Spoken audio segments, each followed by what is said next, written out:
Hey guys, it's Jennifer from the Shooter's Mindset, and we are live with episode 432. We've got our co-hosts here tonight. How's it going, Corey? I don't feel like myself. I know Greg is going to say he shot more matches than I did this weekend. I was late, but all sorts of things are going on, but I'm here. Mm, that's a big weekend if Greg shot more matches than Corey. Greg's a big boy. All right, Greg Cannon, how's it going? And how many did you shoot? Oh, it's going great. I actually shot more matches than 40K over the weekend. I shot two whole matches, one of them and one of them without, and they were super awesome out at Clinton House. It's funny. I shot zero, but I did go to the range and zero my rifle. Because you have what now? Because I have one now. You got you a 22? I got a 22. I have a CZ 457 and shooting a match Saturday. Nice. I'm sorry, I got distracted because I was looking at the notes and the numbers are all not in order, and now my OCD is having a seizure. But I'm going to ignore that and that extra number one that's in the very middle of the page. I'm going to ignore that and introduce our guest, which is who everybody really wants to talk to this week, who is Ian Smith from Elemental Industries. How's it going, Ian? It's going great. Thanks for having me. Awesome. We're excited to talk to you about all this a little bit. I know Greg got to shoot with you this weekend. So for anybody that doesn't know you or Elemental Industries, can you tell us a little bit about yourself, kind of your shooting background, how you got into shooting, and then also your engineering background? Yeah, we'll start at the beginning, I guess. I've practiced mechanical engineering for over 10 years. I'm a variety of markets. So Elemental, my job got downsized due to the COVID recession mid 2020. At that point, Elemental kind of became full time for me. I started shooting precision rifle competitively in 2010. So that was kind of the replacement for the sport I did before that. I did tournament paintball and had a pretty bad motorcycle. Wait, no way. Wreck. Yeah. Did some 5-man back in the day. So That's exactly what I did. I replaced competitive paintball with competitive shooting when I moved to Georgia, and the paintball scene was garbage. made it down there a few times. The heat was what was the worst. Had a pretty bad motorcycle wreck, and it's pretty much did away with the grueling physical demands that that competitive paintball sport is. I played snake, which is forward. So yeah, and that's that was the Bronze Age of precision rifle. That's before the PRS was, and anybody knew what it was. It's kind of the Wild West. We had scopes with mill reticles and MOA turrets and factory rifles, and the 6.5 Creedmoor wasn't a thing yet. So we were basically out there just throwing things. But yeah, so that's it in a nutshell. So then tell us also a little bit about Elemental Industries and like how did it get its start? You own it, and kind of how it became what it is now. Give us kind of the history on the. So I got, of course, like I said, I started shooting PRS precision rifle in the late 2000s there. There were only a few companies doing barrels and precision rifles. Gap was predominantly, that was it. You had Gap, you had Surgeon, and a few, smaller regional ones. But it took a year to get a rifle. It took, almost as long to get a rebarrel. So I was like, we got to do better than that. I got a half decent bonus one year. Kind of bought a little Grizzly machine and started refreshing my memory on machining. I had some exposure to it in school, and it's pretty. If you read the manuals, it's pretty self-explanatory. So, goal was eventually to build a rifle company, which I found out was actually pretty tough in the market to get into. Like I said, at the time the sport was in its what I call the industrial revolution. So the builds took forever. The technology sucked, you know, calibers weren't, if you weren't shooting a 260 AI, you know, with the BRs, nobody had figured out how to make them feed and repeaters yet. So it was a pretty narrow market.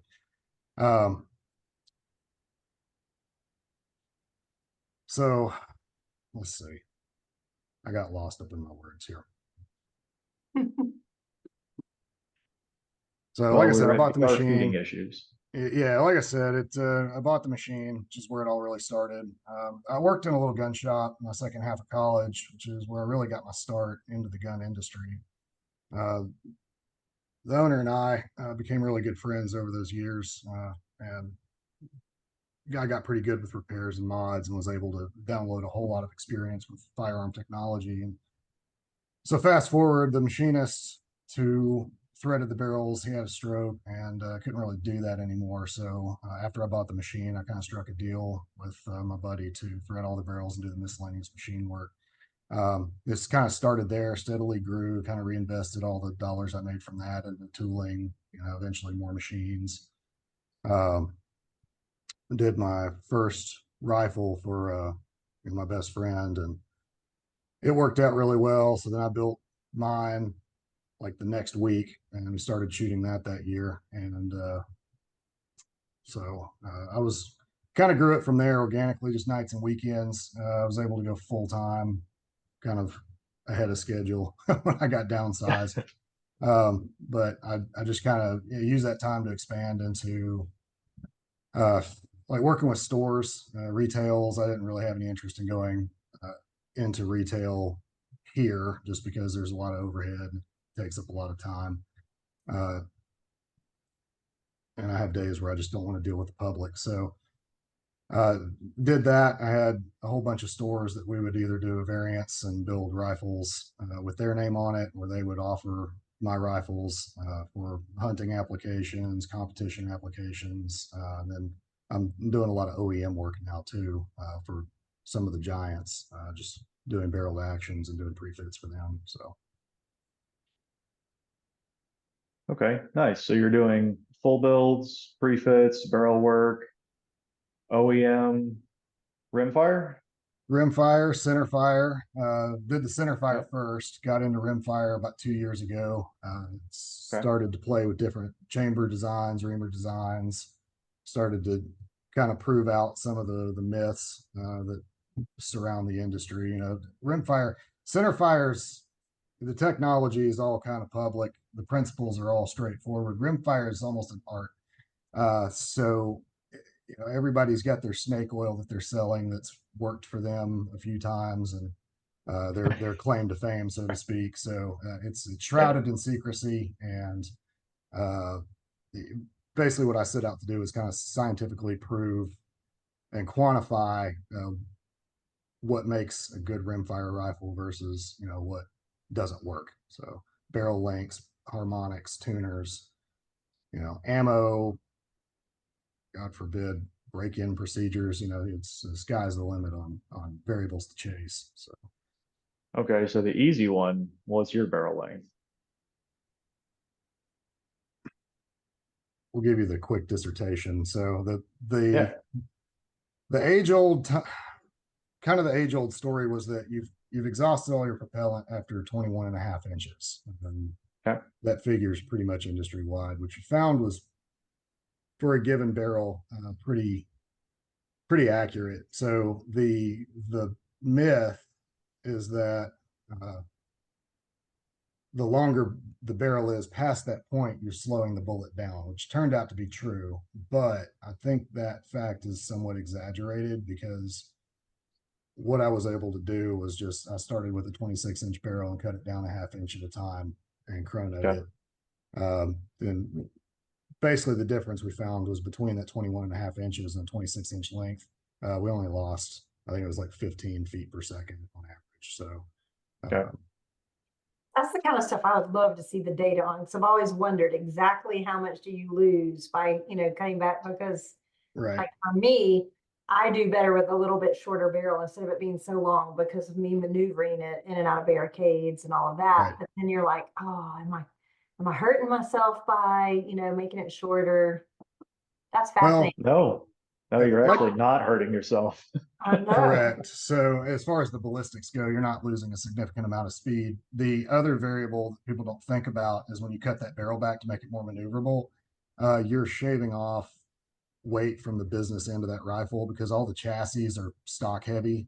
If you're not running a forward weight or, a chunky barrel that's 22, 24 inches, then you'll be significantly back heavy with that system compared to an equal build with the center fire. So shooting off props, shooting off barricades, especially skinny ones like cattle gates, that'll really show its fangs. If you cut it down too short, and then of course, if you're cutting it below 20 inches, you start to taper off your velocity again as well because you're not utilizing all of your pellets. Yeah. So Andy Slade just commented because I knew that I've seen a video on that somewhere and I was trying to remember where. MDT actually has a video where they did that. And I don't remember if it was rimfire or centerfire, but they started with like an exuberantly long barrel Yeah. and cut it down. Was there 6.5 Creed? Because I remember a couple other YouTubers did 223 and 308 back in the day. But I think MDT came out with 6.5. Oh, Andy said they did. And he said both. Yeah. So watch it and see your cool data. MDT does have some awesome videos they've been putting up over the last little while with their like amazing group of shooters that they have shooting for them, that they got some really, really smart people and they're doing some cool stuff with their videos. Yeah, definitely.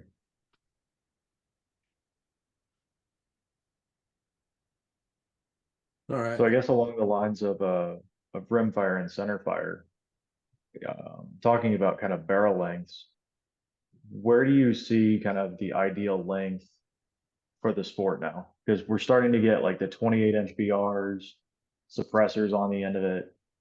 Do you think rimfire is going to go that same way? Because locally we see kind of 125 straight barrels at 20 inches, and I'm hoping that trend doesn't continue. Yeah, 22 to 24. We'll say a 22 inch is pretty, 125 OD is that balances pretty well in most of your chassis. Of course, you've got bolt-on weights, bolt-in weights that go into, all the popular ones these days, too, which you can kind of tune your system based on how many gadgets you've got strapped to the back end of it. But I don't, as far as the longer barrels and rimfire, I don't necessarily see it getting out of control. And I'm guilty of that in center fire. My BRA's got a 125 30-inch barrel on it, plus I run a suppressor, so it's almost as tall as I am. Well, thank you for shooting civilized. Yeah, yes. Yes. So as far as ideals though, the most common barrel length for center fire is 26 inch. Yeah, that's where I'm at. With a suppressor though. Right. So you're adding 6 to 8 inches there, depending on which one you're running. Yeah, the 9 Magnus. It's huge, dude. It's so big. It's so stupid. Yeah. Or It you works. just enjoy all forms of suffering besides through your ears. Yeah. Well, my favorite's when we've got you got to shoot out of like a concrete tube. Oh yeah. You get the guys that crawl in there with the brakes, and I crack up every time I hear the thoop. They You come know, out with their makes- teeth rattled. Yeah, and you see them coming out there like they just was in the room with a flashbang went off. And that's ultimately that's why I shoot suppressed, is that just wears me out. I get mentally fatigued getting blasted all day with the brakes, and especially inside of containers and vehicles, it just amplifies it seems like. So I know you generate a little bit more recoil thrust. It's more cumbersome to navigate, but in my situation, it's not being fatigued helps me maintain the points versus the time I lose manipulating a 54-inch rifle in a school bus. So Definitely. Same. it's more of a practice issue than it is it's tuner gear. I wonder if I'd shoot center fire better with a suppressor. I have one. And at the time, my gun was really light when I tried to put it on there, and I needed every little bit of that break. So I wonder if it's time to try shooting centerfire suppressed again now that she's a little bit thicker and heavier. Please do. Or you're in Texas, you can't hear my gun. You don't know that. There is a picture somewhere. Oh, who was next to me? Brian Johnson and Ryan Hay, wasn't it? No, it was Tommy Goodson and who else was there? I'm pretty sure Ryan Hay was one of them next to me. Anyway, we're all laid out at a match. You know how they lay everybody down the concrete prone stage and they just go down the line. Okay, you go, now you go. So you got to lay there while everybody's shooting. And I'm shooting and they're laying next to me like this. Yeah, I think it was Hay. I think I remember that. I'm pretty sure it was Hay. All right. There's So- one in every crowd. There's always the loud, obnoxious one. So, Ian, you've kind of been on our radar to join us on the show for a little while. I'm like, yeah, I need to talk to him. Everybody's shooting his guns, everybody's liking his guns. Like, maybe we should get him on and talk to him. But then last week you posted a video to Facebook, and conveniently we happened to be squatted together on Sunday, which made this even easier. It was something super cool. So we're going to show the video for the people that are watching us on Facebook or YouTube, and we'll kind of talk through what we're seeing so that our people that are listening in podcast format can see. So we'll go over here to Chrome and we will make sure we share sound. So, whoa. So what is this sorcery that we're seeing here? So he's ran the bolts on a 700 pattern 22 and pulls it back and he shakes it. And as most of you know, if you do that with any of the 700 pattern rimfires, your bolt's going to close. And then it just takes one finger to push it shut. So what do we got going on there? So like you said, that's an issue in the rimfire. Center fire rounds in a magazine have enough resistance to keep that bolt back without pushing it forward. The rimfire does not. So when you plop your rifle down on a barricade, of course you're on the clock, adrenaline's amped, things get rough. So that bolt usually will try and go forward and halfway feed around out of the magazines. Yeah. And it'll jam up 60% of the time, all the time. So it's one of those things that I got in the habit of, like, I just put my thumb back there. I even tried not being rough with my rifle. A common fix to this issue, people put a rubber band around the stock and around the bolt knob, which works unless you're me. So I run some skateboard tape on the side of my stock. And when you rub rubber bands across skateboard tape precisely, 8 times, it just chews it up. So I remember specifically the PRS stage, round number 5.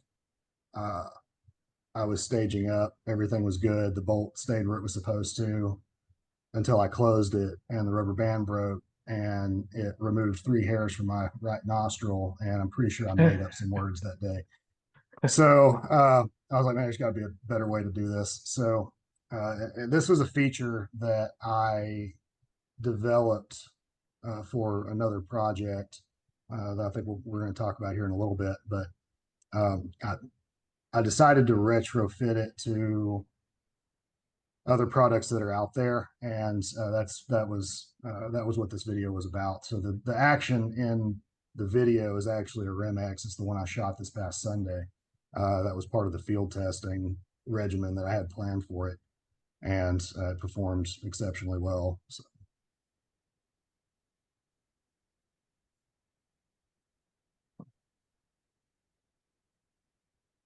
We got a couple of lives, huh? I did the thing where I tried to talk with myself muted again. I was wondering why it was so quiet. Yeah, that's what happens when I go on mute. This way you guys don't hear me clanking away on the keyboard and stuff over here. So what is this solution? We know what it's doing, but what's actually done to the action? Are you just kind of whacking it with a magic wand, or you got magnets? Maybe it's like some gamma radiation sort of voodoo sorcery you got going on inside of there. Just you just spit in it real good. So my solution is a complete it's an internal mechanism. It's basically a detent. I've got I'm gonna start talking about this now that I've got a patent number for it. But it's just a ball or conical detent that's machined into the body, and it's retained by the top rail. Interferes with the bolt in a specific position to just keep it where it's supposed to be. And because we've tuned the spring pressure and the detent geometry, it takes very little force to overcome, so that you don't really notice that it's there when you're operating the action. But when you plop that rifle down on that barricade, it's going to stay where it's supposed to. Oh. And you can see on the video, I got pretty rough with it. So I could kind of attest to that because, of course, like the first thing on Sunday morning at the rimfire match before like the hello, good morning, anything like that, it's like, ooh, let me see the cool thing. yeah, you and 60 something other people. And you know, in the video, he pushes it forward with one finger. It feels smoother than the factory bolt on a lot of rifles with that detent in there. So it is not done half-assed in any way, shape, or form. It's a very solid lock back, and then a very easy push forward with just the slightest bit of pressure. So is this something that we buy and we can bolt onto our guns? Is this something that we need to send our action into you? So because the mechanism is extremely simple, I could mail out service parts. The issue is the initial installation. So you've got a very narrow margin to get this right, as far as the position and the depth of the recess that this detent sits in. So yeah, it's something you're going to have to send me your action for to machine it. It's not something you can do with a drill bit and a hand drill. The actions are post machine heat treated, then they're nitrided on top of that, which increases the surface hardness to the Rockwell 60Cs. So we're using carbide to punch through that. And the margin for pass fail is going to be about 8,000. So that's the margin we have to work with on the depth and the cone angle between it punching a hole and not keeping the detent, or not being deep enough and not interfering with the bolt. So but once it's done, it's done.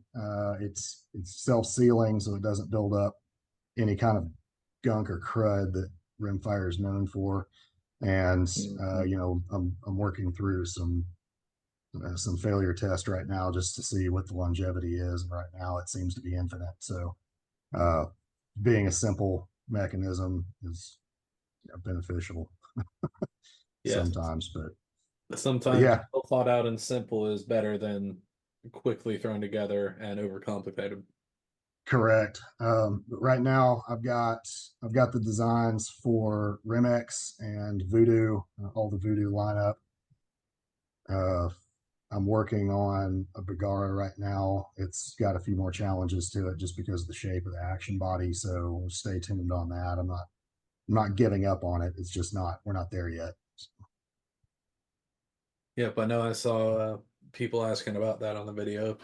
If you did have one for the Bergara, so that's good to hear that's coming through. And of course the Rimex and the Voodoo. Yeah. So and we're throwing this on you, so don't quote them, don't hold this over them when this hits market, but what's the approximate cost?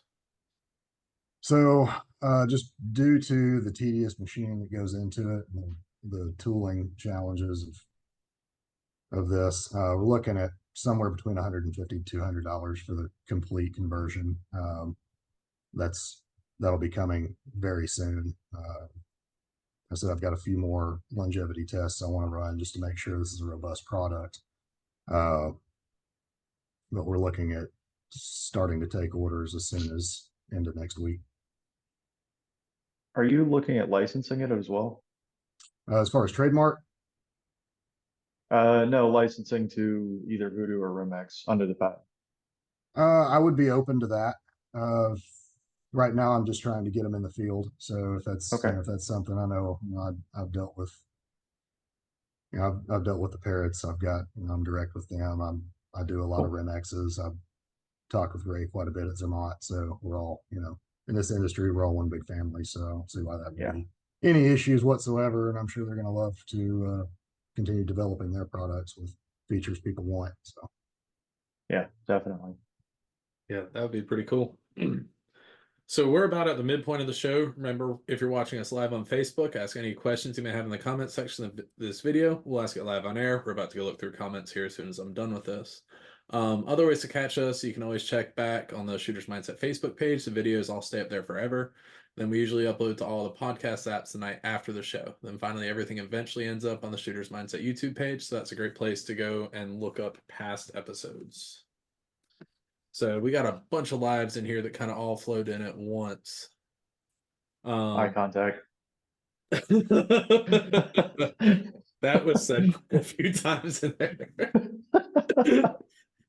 So we'll talk about that too. I'm one of those people that just feels like I'm incredibly awkward on video. So instead of failing miserably at trying to correct that, I just kind of go with it. So like, how can I make this so painfully awkward that people are going to love it? And Perfect. there's no need for me to say anything. It's just, you know what's going on. If you know, you know.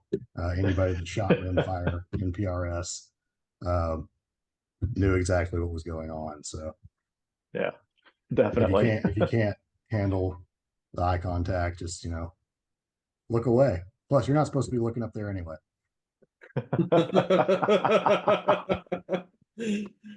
Oh. So Bill Jordan asked, when is your next video coming out? As soon as I have a better idea. And then back when we were talking about the heavy barrels on the rimfire, Andy Slade asked, is there any concern with weight hanging off of the action versus weight in the chassis? He always wondered if stressing the action with a 125 straight taper 28 inches long. As far as like the thread junction on the barrel tenon. Yeah, would you be? Yeah. Are there concerns with stressing that more? If you're trying to gain weight in barrel, and you go and put a 28-inch long straight taper on it, are you more likely to wear your action out than if you just go and buy some bolt-on MDT weights and strap them to the side of your chassis? No, I don't, and I don't have any kind of test data to back this up other than the fact that we've shot these barrels for years and not had one shear and not had the action threads wear out. The action threads don't take wear from that mechanic just because it's not a moving part. You screw your action in, you torque it down, and then it's static. So as far as like harmonic stress and metal fatigue in that corner,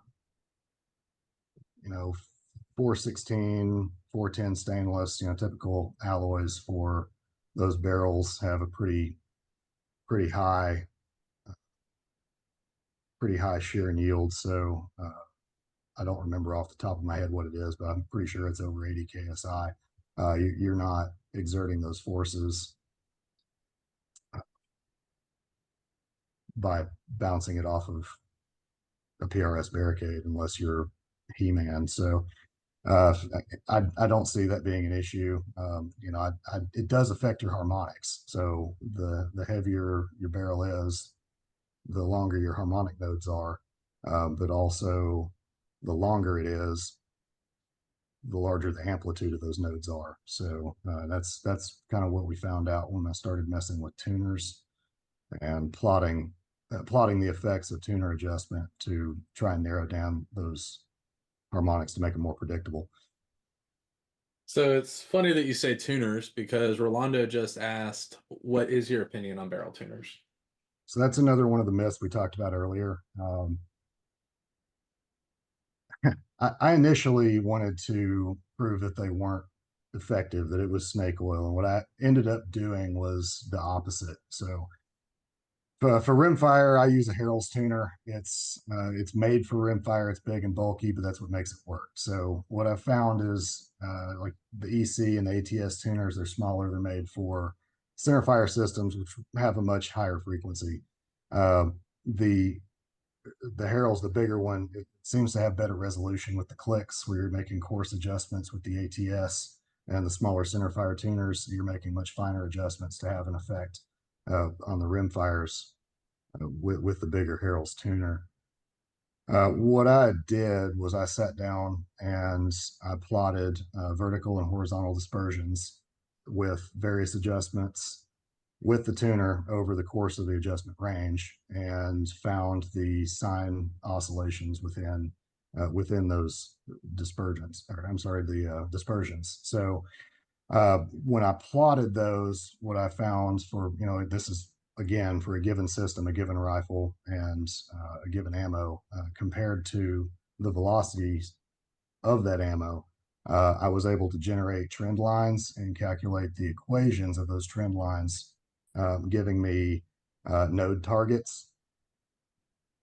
So using that equation, what I could do is if I change lots of ammo or ammo entirely, I could use that equation to find what my node intercepts would be and get within 8 to 10 clicks of the tuner to find my final tune. Oh. And once again, that's a sample size of 1, but it's worked for 4 different ammos and velocities within different lots so far. Yeah, I mean, I've definitely seen tuners work for, like, without a doubt. You sit there and it's like you're messing with your water hose. You just turn it and your pattern goes from this big down to whatever. But Now, one thing I have noticed is that lighter barrel profiles are going to be more susceptible to the effects of the tuner. So if you're running a 125 straight, once again, you've altered the system. You've increased the net capacitance of that system to absorb those harmonic oscillations, and you're going to be making more coarse adjustments to the effect that I've had a lot of reports of the 120 and 125 straight barrels that are longer, 20, 22, 24 inches, don't seem to need a tuner or be susceptible to their effects at distance. So once again, that's all secondhand information that I've had reported to me from the field, but I'm shooting a heavy varmint profile barrel on mine, and that's where I got all that data from. So we have heard some rumors of a new Yeah. action that might be coming from EI. Can you tell us anything about it? Is it top secret? Can we spill it? I think this is a good time. So it is one of those things that I've kind of been, I've limited the amount of people that I've told about it, just to kind of keep it in rumor status, because I didn't want to get everybody amped up and then take longer than I expected to get it to market. So yes, this is official confirmation that Elemental is working on an action. It is about to enter field testing phase. We've got the actual metal prototypes being made right now. And we're going to do a little bit of torture testing, some field testing, make some final tweaks to it, and then move it straight into production. So once that happens, we'll open it up and start taking orders when we can ship them. So that's going to happen in the next 2 months, and yeah, I'm pretty excited about it. Like I said, this is where the bolt stop detent idea was originally designed for. It's got several other features that fix a lot of problems that we've heard about and experienced being rimfire shooters, and pretty excited about it. So Sebastian wants to know, were you originally designing that as part of your own rimfire action? Yes. Yeah, that's a takeoff from that project in totality. So like it uses the same parts. So Bill wants to know when his lefty is going to be available. So we leave it to Bill.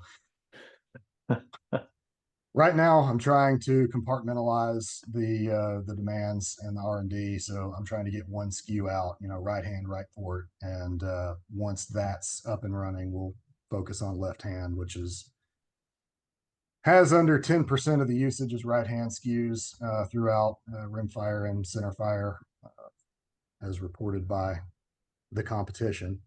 We're also looking at doing a right hand, left port. Okay. So walk us through what makes a custom rimfire build and kind of custom rimfire action better than what you're going to get kind of off the shelf, So ignoring the barrel and chamber, if we take just apples to right? apples, talking about the actions, it's just like a factory production, like a Tika or a Bergara or a Remington versus an Impact or a Kelbley's or Mhm. a Defiance, just to name three random ones that popped into my head. The tolerances are tighter. The headspace it varies much less, which makes it a lot easier to make prefits for them.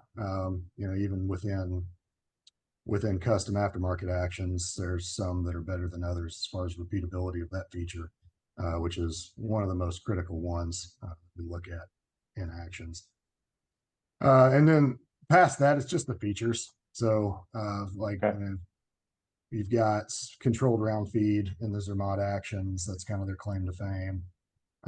As far as the rimfire section of that goes, it really comes down to the features and the quality of construction. Okay. So precision and features. Yeah. Okay.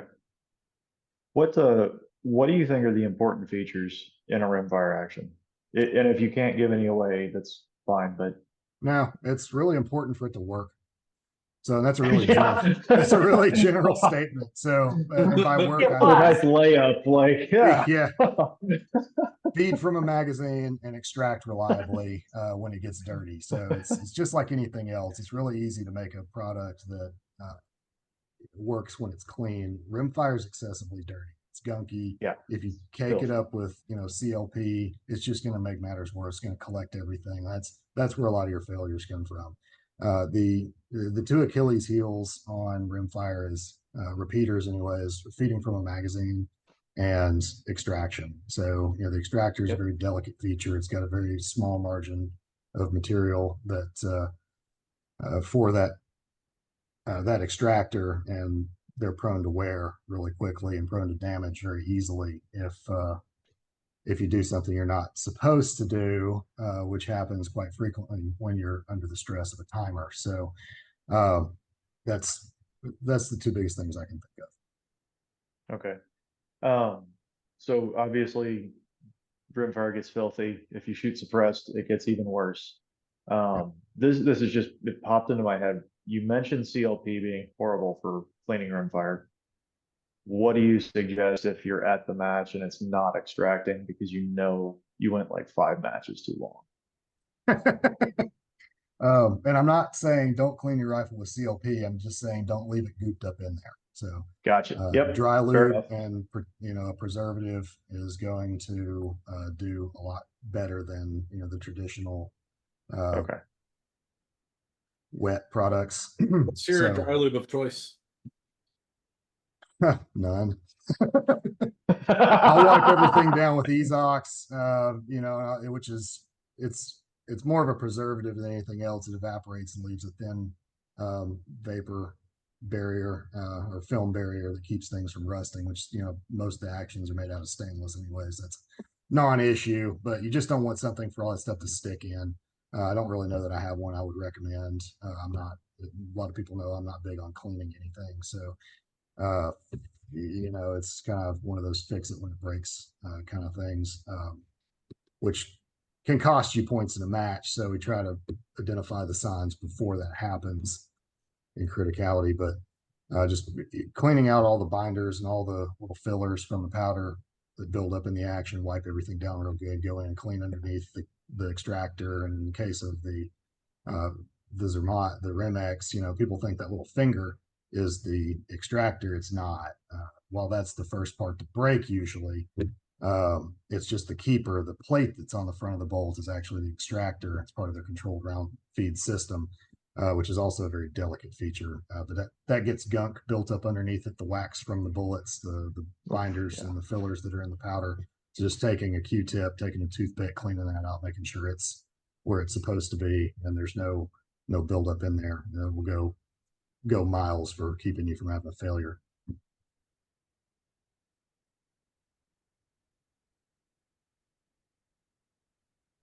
Got a bunch of lives, don't you? Yes, we got Ton a of 'em. ton of lives. So we'll start with one that's not about the action, because this will be quick and easy. Jonathan wants to know if you can cut a barrel for a Bagara, and I'm assuming we're talking about a B14R. I would assume so. Yes, I've done that. The only thing that really makes it a little tricky is the fact that they chose a very coarse metric thread for the tenon, but it's not an issue. Do them all the time. Cool. And then back on the action, Levi wants to know if this is a Remington 700 clone. It is a 700 footprint. It uses the short action, hole spacing, and action OD as well as the lug. It'll fit straight into any 700 chassis that's on the market now. Awesome. And Rolando wants to know what your magazine compatibility is. It will use Remex and Voodoo magazines. Nice. Ooh. And That was one of the issues that I really wanted to address is between that and the feed geometries on the breech cone, yep. making it reliably feed out of all the magazines that are out. That's, that's kind of the Achilles heel of the Voodoo system is their magazines, which isn't necessarily to blame on the action. As we know, it's only half the equation. A lot of the feed issues come from how that magazine is adjusted and mated within the chassis and relation to the action and how it sits in the chassis as well. So, but that's, the Voodoo mags, we hear a lot more issues about them feeding various ammos than the Remex mags, but a Remex mag is $120 something versus the Voodoos, especially the aftermarket Voodoo magazine clones are, I think there's some out there for as cheap as $40 MSRP. So it's kind of, you choose one or the other. All right. I think that's all the lives that I see. 90 or 60 on the degree of throw. It's going to be a 90. Nice. Did debate that, but after polling the audience, the big thing between 90 and 60 is 60 degree, it keeps your knuckles off your scope, especially for some of the scopes that have bigger zoom bezels. It's you get some of them you have to run higher rings just to make that clearance. The trade-off is you're doing the same amount of work in a shorter degree of travel, so your lift effort is increased. Yep. The only way to combat that is to reduce your master spring tension, which can give you the potential to have light strikes and failures. So we stuck with the 90 degree. That's still the majority of center fire actions out there using 90 degree. And, guys still do want this to match, their rimfire to match their center fire in operation. And it's just, we may do a 60 down the road. But like I said before, with the right hand, left hand thing, we're just trying to get the first SKU to market.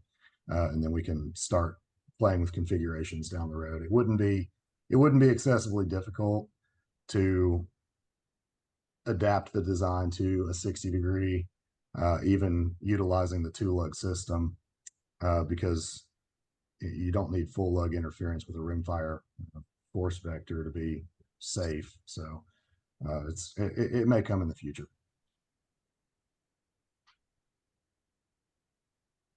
That's awesome. I look forward to seeing this hit market.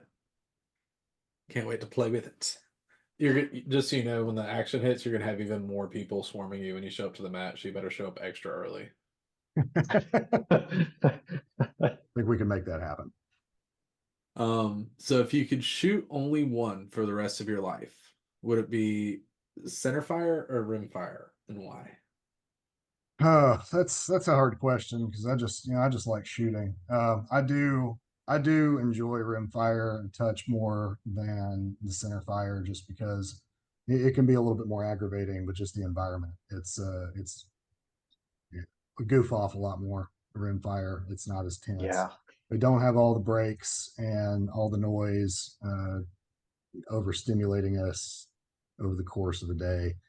So I'm not as exhausted at the end of the day. Yeah, ear pro and just I don't know. It just seems to be a much more laid back much more laid back environment. I'm no pro shooter by any stretch of the imagination, so I tend to wash my hands of that stress in lieu of just having fun. So um, that's kind of my what and why on that. That question is like asking, do you want to breathe or do you want to eat? Guess it depends on what we're eating. I want to do both. Damien's a lucky man. Damien is a lucky man. I mean, they're both awesome. So what do you think is the key to growing our sport? Supporting each other. The industry is running wild. I mentioned the quote unquote industrial revolution that happened, in the early teens with it, when scope manufacturers started to figure out, that people actually did want first focal plane and matching turrets and reticles. The caliber zoo took off. It seems like every year we've got a different caliber that's supposed to be the bee's knees. So the industry is definitely catching up with it. But in order for the sport to grow, we need the people. It's a completely different environment going to like 2-day pro matches, the AG Cup, the big profile matches versus going to club matches one day.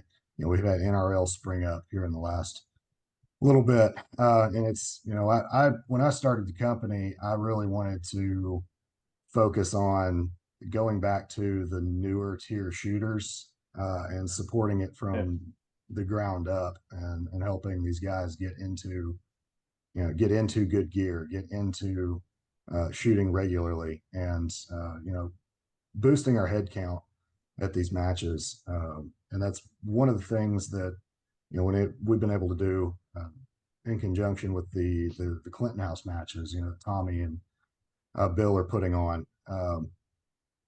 That was an area that was kind of ripe for the picking, and our new shooter population at those matches is always a very healthy percentage. So getting the repeat, the Tommy sold out very quickly, and that's his capacity to keep growing those matches is, I think, going to be a challenge. And Bill's, I think we've had record head count at every single one of his rimfire matches since the very first one. So that's great. That's what we want to see. That's the environment we want to kind of build, and that I look forward to supporting. Yeah, I couldn't agree more with that. I think not just getting people out, but making sure they have a good time that first time. Exactly. Nobody wants to shoot a match where the winning score is 48%. Yeah, or nobody wants to shoot a match and not make a friend either. Like just being Exactly. Yeah. A couple quick lightning round questions, just because boy. I like the gear stuff. Love it, love it. And this is, I guess, current gear that you run, maybe not the future, but what action are you running? Rimex. Barrel, I guess we'll go length, taper. Barrel, I'd recommend a thick one. So I'm running a Schillen Select Match ratchet cut 16 twist. It's a heavy varmint. If I could go back, I would do just a 120 straight for balance reasons. What trigger? Big Sandy Competition. Nice. Chassis stock? So I'm running a Foundation Centurion, but if I were to run a chassis, it would be a Matrix Pro 2. Okay. Bipod? Atlas. Optic? Kahles K525i with the MSR reticle. Okay. And give me one unique thing that you bring to a match that you don't think a lot of people bring. Oh, I think I'm known for my attire. Never go to a match without my bright yellow basketball pants. Oh, I thought you were going to say the mariachi hat in the back. No, that's funny you mentioned that. I was trying to work that into conversation all night. I've threatened to wear that before, but I haven't, just out of fear of being accused of cultural appropriation. So I have to get a dude, I'm texting. Wear it. Get a pass on that one, yeah. Oh goodness. And I thought you were gonna say party kazoo or whatever the heck. Yeah, so that's another thing. I actually thought about that when you asked that question, because I feel like that's probably gonna have a repeat appearance, but I'll let you tell that story. I was about to say, I need to Please. hear this story. One of the shooters on our squad cleaned the stage on the bus. And it was a very good run for them, and the whole squad was excited. Then all of a sudden, from behind me, I hear, You gotta make the noise. I tried. You gotta make it. Actually, I think it's still in my tripod. No.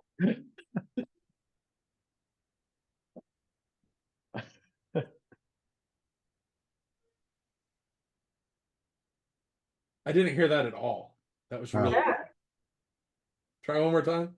Just imagine a kazoo sound. There you go. Yeah, I turn around and Ian's there with his little streamers blowing and his little kazoo. I think that's great. When I shoot a good stage, I want somebody to blow a kazoo for me. Exactly. Yeah, Like that- I think at matches those should start being in your little swag bag. Like you should get a kazoo so when one of your squad mates shoots Yes. good, the whole squad just blows them. We were starting to set expectations. We're gonna have to give out the EI party favors at the beginning of every match. Merchandising. It's all about the merchandising. Let me write that down real quick. Loot. That's hilarious. Do we have any other lives? We do. Awesome. So back on the action, Gary was asking when will it hit the market? Target, like I said, it kind of depends on production schedules. My target right now is to have it available in April, which is sneaking up on us pretty quick, but I don't see us deviating from that schedule much at all. Awesome. So are you signed up for the Clinton House in April? Do I get to see one? I need to. I'm kind of a procrastinator when it comes to that kind of thing, and it bit me last time. So I'm about to say you're only gonna have about 3 days to sign up. It opened up yesterday, so you better get done by tomorrow morning. yeah. Ben asks, "What's your opinion on faster twist rates for rimfires?" I've heard reports from the field both ways on this. And the 16 twist just seems to be an arbitrary number that got thrown in a dartboard back in the day for a 40 grain bullet. But that's what I'm running is a 16 twist. I've had no issues at distance.